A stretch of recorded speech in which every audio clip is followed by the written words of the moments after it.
네, 행복한 하루 되시기 바라겠습니다. 오늘 말씀은 에베소서 5장 8절에서 14절까지 말씀인데 8절과 9절을 읽고 말씀의 은혜를 나누겠습니다. 너희가 전에는 어둠이더니 이제는 주 안에서 빛이라. 빛의 자녀들처럼 행하라. 빛의 열매는 모든 착함과 의로움과 진실함에 있느니라. 아멘. 8절 말씀에 보면 빛의 자녀들처럼 행하라고 말씀하는데 이것을 왜 말씀하는 걸까요? 성도는 하나님의 자녀인데 하나님을 본받는 모습이 무엇인가를 생각할 때 하나님은 빛이시니 빛의 자녀들처럼 행해야 한다는 말씀입니다. 요한일서 1장 5절입니다. 우리가 그에게서 듣고 너희에게 전하는 소식은 이것이니 곧 하나님은 빛이시라. 그에게는 어둠이 조금도 없으시다는 것이라. 자, 여기 보면 그에게는 어둠이 조금도 없으시다는 것이라 이렇게 말씀했는데 무슨 뜻입니까? 구원받은 성도가 어느 정도까지 행위가 바뀌어야 하는지를 말씀하는 말씀인데요. 어둠과 대충 섞이는 모습은 안 된다는 것입니다. 하나님이 어둠이 조금도 없으시기 때문에 성도도 어둠과 대충 섞이면 안 된다는 말씀이 되는 거죠. 그런데 문제는 무엇입니까? 죄로 물든 우리들은 우리 스스로 혼자만의 노력으로는 이런 삶이 불가능하다는 것입니다. 왜냐하면 우리 마음속에 죄가 계속해서 역사하고 있기 때문인 것이죠. 반드시 빛이신 하나님을 마음에 잘 모셔서 하나님의 도움을 받아야 한다는 것인데 그러면 구체적으로 어떻게 우리가 빛이신 주님의 도움을 잘 받아서 빛의 자녀들처럼 행할 수 있는 것일까요? 오늘은 이런 주제로 설정하고 말씀의 은혜를 나누도록 하겠습니다. 자, 빛의 자녀들처럼 어떻게 행할 수 있을까요? 첫 번째는요, 빛이신 주님의 도우심을 받아 빛의 열매를 맺으라고 말씀합니다. 9절을 읽습니다. 빛의 열매는 모든 착함과 의로움과 진실함에 있느니라. 자, 이게 무슨 말이냐면 빛의 열매가 어떤 것인지를 말씀하고 있는데 착함과 의로움과 진실함이라는 것입니다. 자, 이 빛의 열매 세 가지를 설명했는데 어떤 특징이 있습니까? 모두가 성품이라는 것이고 또 이 성품은 우리 마음 안에 맺히는 성품이라는 것입니다. 그런데 여기서 우리가 주의해야 할 것은 우리 안에 맺히는 성품이라고 해도 이 빛의 열매는 사람의 힘으로 만들 수 있는 성품이 아니라는 것입니다. 이것을 다시 설명하면요. 착함과 의로움과 진실함은 세상 사람들 중에도 있기는 합니다만 그러나 세상 사람들은 자기들의 힘으로 착함과 의로움과 진실함을 만든다는 것이죠. 그러나 빛의 열매는 세상 사람들이 말하는 착함과 의로움과 진실함과는 질적으로 다르다는 것인데요. 우리 속에 빛이 있어서 자연스럽게 맺히는 열매라는 것입니다. 우리 속에 빛이 있다는 건 빛이신 하나님이 우리 안에 계셔야만 한다는 것을 의미합니다. 그러니까 무슨 말입니까? 빛의 열매와 인간의 열매는 본질적으로 다르다는 이제 말씀이고요. 이 빛의 열매를 이제 빛이신 하나님이 계셔서 맺히는 열매를 다시 설명하면요. 착함은 하나님의 영원히 거룩한 관용하심과 자비와 인내를 이제 의미하는 이제 그런 말이고요. 의로움은 하나님의 완벽하신 의로움을 의미하는 말입니다. 진실함은 가식과 위선과 어둠이 전혀 없는 하나님의 성품, 하나님의 마음 상태를 의미한다라는 겁니다. 그러니까 무슨 말입니까? 빛의 열매는 빛이신 하나님이 우리 속에 계시지 않으면 절대로 맺어질 수가 없는 그런 열매들이라는 것입니다. 그리고 모든 착함과 의로움과 진실함이라고 이렇게 표현했는데 여기 모든이라는 단어를 사용했습니다. 이 모든이라는 단어를 사용한 의미는 지속적으로 계속해서 열매를 맺히는 상태를 의미합니다. 그러므로 간헐적으로 어쩌다가 생겼다마는 것이 아니라는 것이고요. 착함과 의로움과 진실함은 절대로 인간적인 것으로 열매 맺을 수는 없고 오직 빛이신 하나님의 영원하신 그 임재하심과 또 그분의 성품이 우리에게 전해질 때만이 생길 수 있다라는 겁니다. 자, 그러므로 우리 할 일은 무엇입니까? 지속적으로 하나님의 빛의 성품을 받아들여야 한다라는 것입니다. 그러면 구체적으로 어떻게 하나님의 성품을 받아들일 수 있는 겁니까? 성령님의 임재하심을 항상 우리 마음에 간구해야 한다라는 것이죠. 로마서 5장 5절 소망이 우리를 부끄럽게 하지 아니함은 우리에게 주신 성령으로 말미암아 하나님의 사랑이 우리 마음에 부은 바 됨이니. 성령께서 들어오셔야 하나님의 마음이 우리 마음에 부어진다 이렇게 말씀하고 있는 겁니다. 근데 이 성령님이 우리 마음에 임하시려면 항상 모든 일에 기도하는 삶이 절대적으로 중요하다라는 것이죠. 자, 그러므로 항상 기도함으로 성령님의 임재하심을 마음에 잘 받으시기를 바라겠습니다.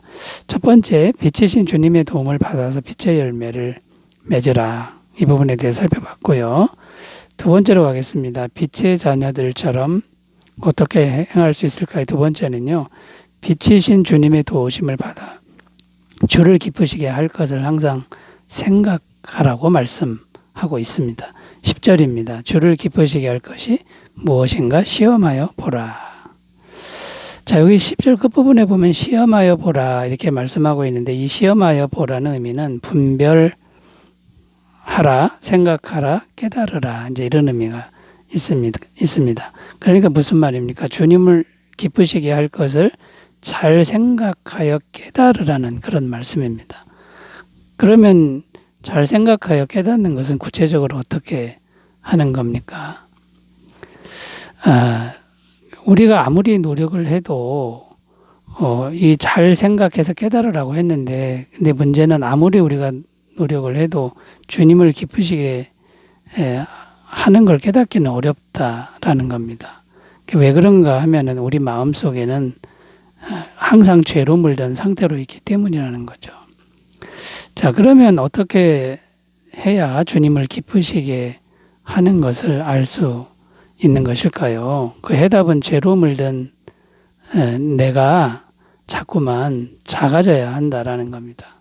가만히 있어야 된다는 거고 오직 빛이신 주님이 내 마음 안에서 더 커져야 되고 더 충만해져야 된다라는 것입니다. 이걸 다른 말로 다시 말하면 나 중심이 되면 안 되고 오직 주님 중심으로 마음이 바뀌어야 한다라는 것이죠.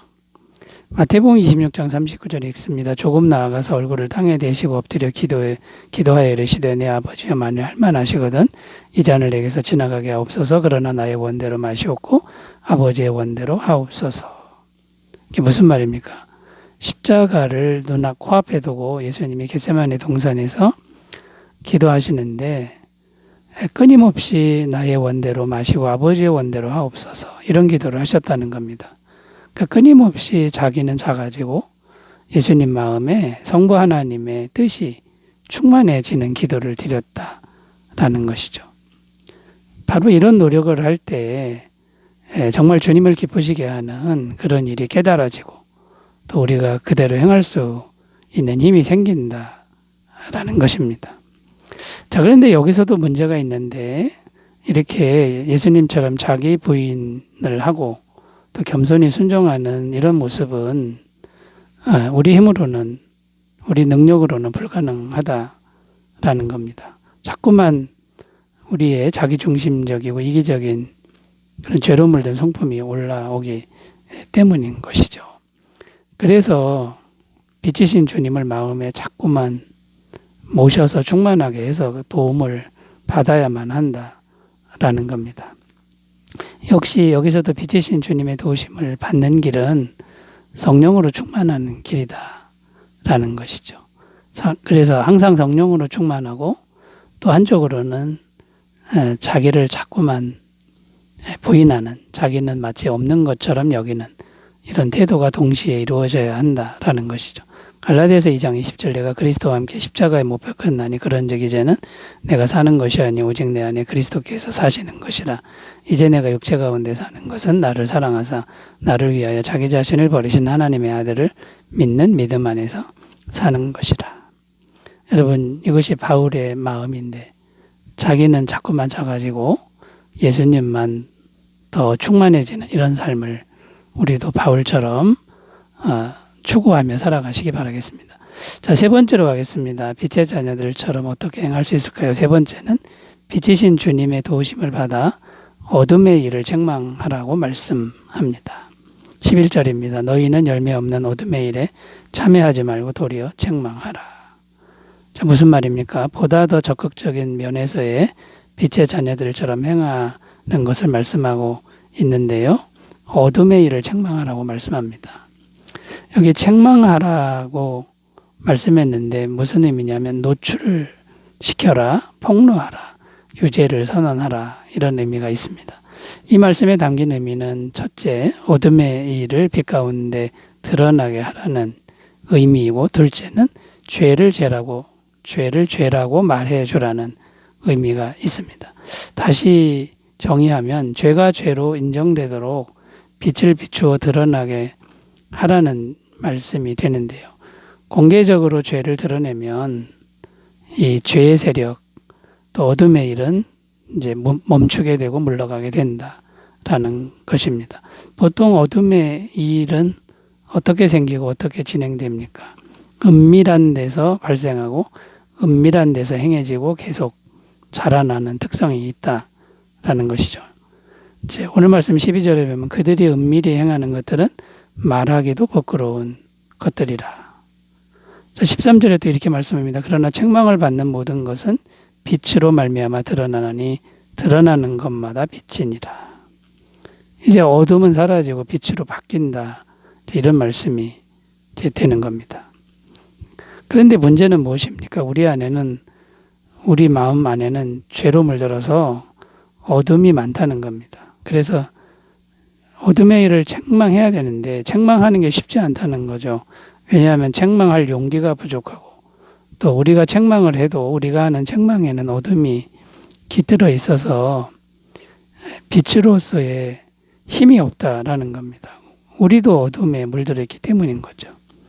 자, 그러면 어떻게 책망하라는 겁니까? 이것도 역시 빛이신 주님을 마음에 먼저 모시는 일이 선행되어야 한다는 것입니다. 먼저 빛이신 주님이 우리 마음에 들어와야 되는데 우리 빛이신 주님이 우리 마음에 들어오는 길은 빛이신 주님께 우리 죄를 자백하는 일이다라는 거죠. 요한일서 1장 7절 그가 빛 가운데 계신 것 같이 우리도 빛 가운데 행하면 우리가 서로 사귐이 있고 그 아들 예수의 피가 우리를 모든 죄에서 깨끗하게 하실 것이요.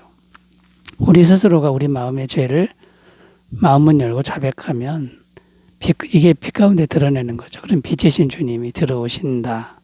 그러면 우리 마음에 빛이 들어오게 되고 이제 빛이 들어왔으니 그 빛의 도움을 받아 우리가 어둠의 일을 책망할 수 있다라는 것이죠. 항상 빛이신 주님을 먼저 마음에 모시고 담대히 책망하는 삶을 사시기 바라겠습니다. 기도합니다. 하나님 아버지, 빛이신 주님의 도움을 마음에 받아서 우리가 빛의 자녀들처럼 행하게 하옵소서.